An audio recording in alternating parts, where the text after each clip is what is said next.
cas qu'on a fait précédemment. C'est la même formule que nous allons utiliser. Alors, comment déterminer ça? Donc, vous allez voir que vous allez remarquer ensemble avec moi que les moments au point O, c'est un vecteur dû à la force F, qui est aussi un vecteur, est égal à la distance, cette distance. La distance OA. C'est la distance OA. C'est une distance qui est aussi un vecteur vectoriel V comme force. Et ça, en fait, le moment vectoriel de la force F par rapport au point O. Alors, si vous voulez faire aussi évoluer ceci, va vous donner un vecteur.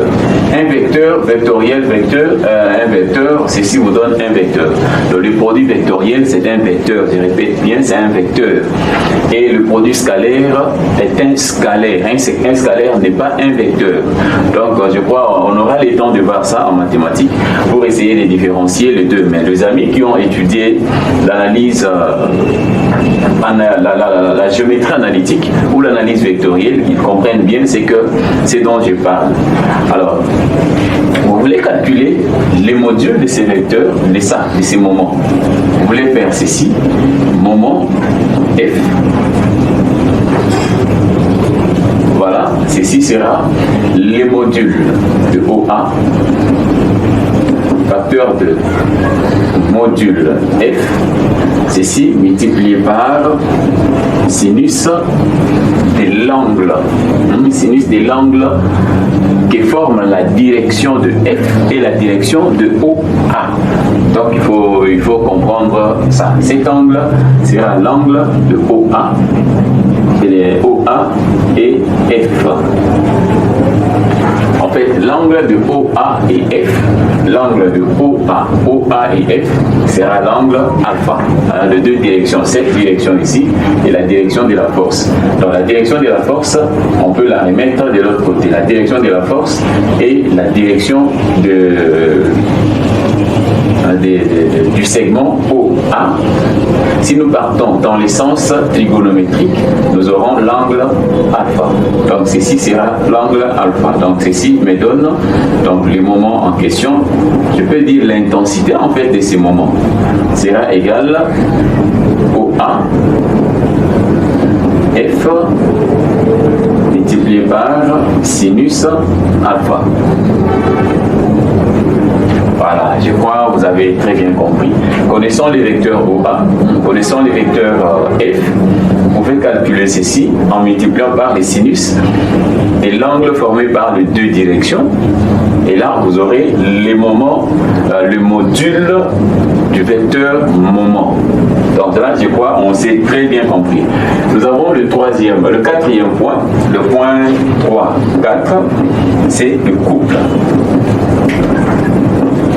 On va voir ce que c'est un couple. C'est quoi un couple? Je crois qu'on aura le temps d'utiliser des couples lorsque nous aurons à calculer peut-être les éléments de réduction, les efforts internes à l'intérieur de nos structures. On aura à utiliser aussi les couples. C'est quoi les couples? On va comprendre bien ce que c'est un couple.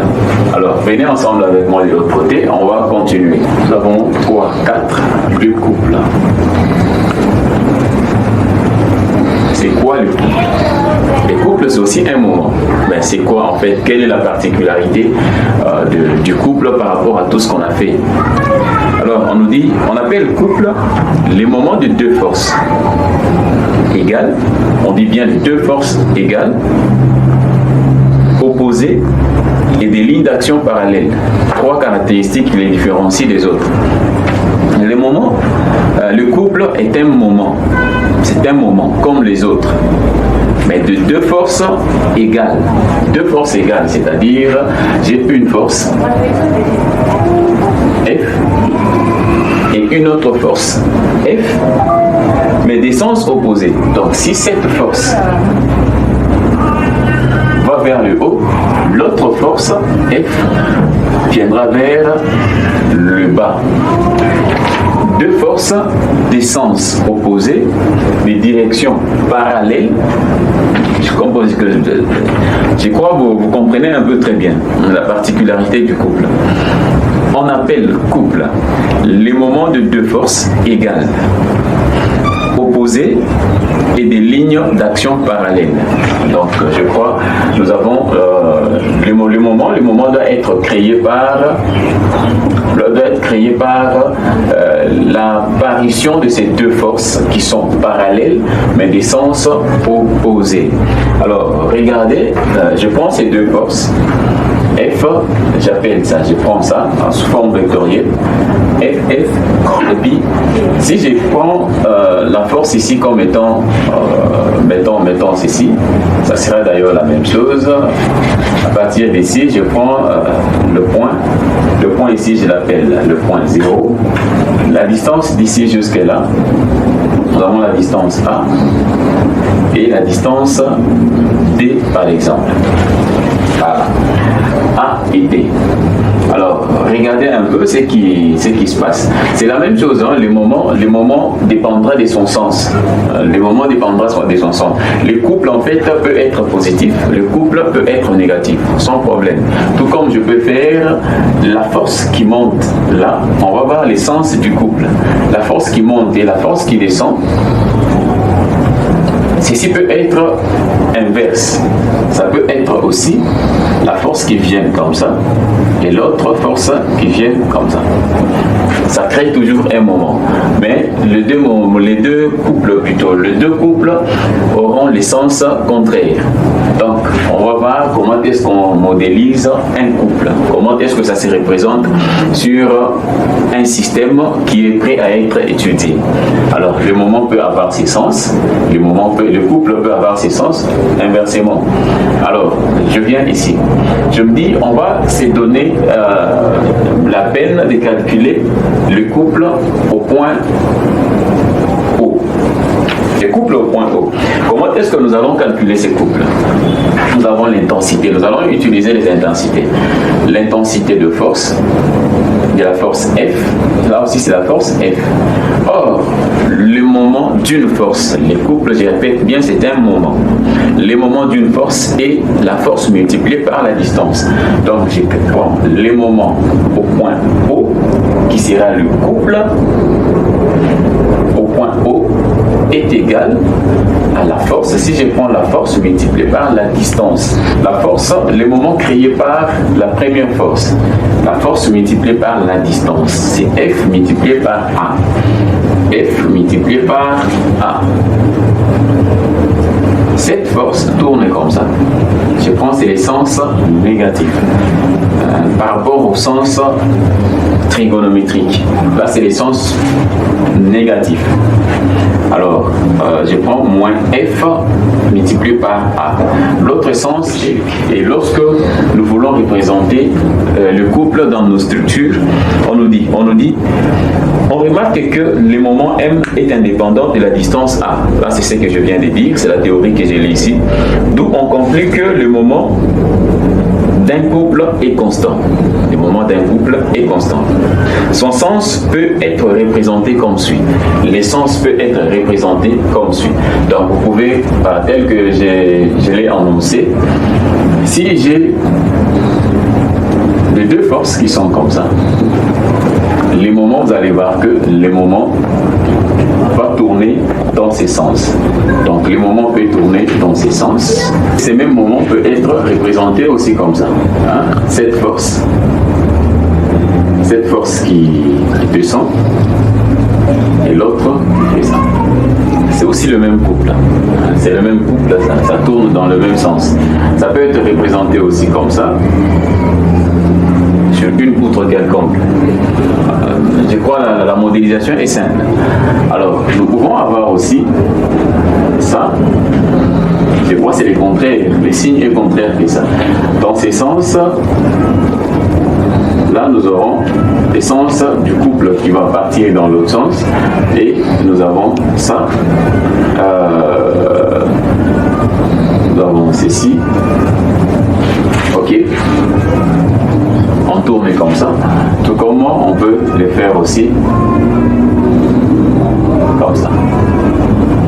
Voilà, c'est ainsi que vous allez voir, lorsque nous allons faire nos calculs de structure, par exemple, vous allez voir qu'on aura, par exemple, une poutre, comme ça, et on a un moment ici qui sera représenté comme ça, avec sa valeur, ou soit un moment qui sera représenté comme ça, avec sa valeur. Donc là, c'est le symbole de la représentation d'un couple, qui est un moment créé par les deux forces parallèles, qui ont des directions d'action parallèles et opposées. Alors, donc je crois qu'on se comprend très bien. Alors, on va passer sur un autre point et nous avons le point 4, je crois que c'est le dernier point de ce chapitre, le point 4, le torseur. C'est quoi les torseurs? Je crois qu'il y a beaucoup de nos amis qui ne comprennent pas ce que c'est un torseur, mais vous comprenez attentivement, suivez attentivement, vous allez comprendre ce que c'est un torseur. Alors, définition 4.1, définition. Définition.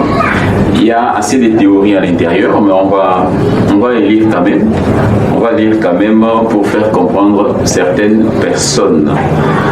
Et on nous dit, la définition complète d'un effort fait intervenir deux vecteurs. Nous avons le vecteur R et le vecteur moment.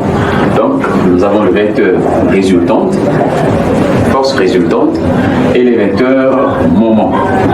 Par rapport à un point, bien sûr, mais un moment qui est créé par R.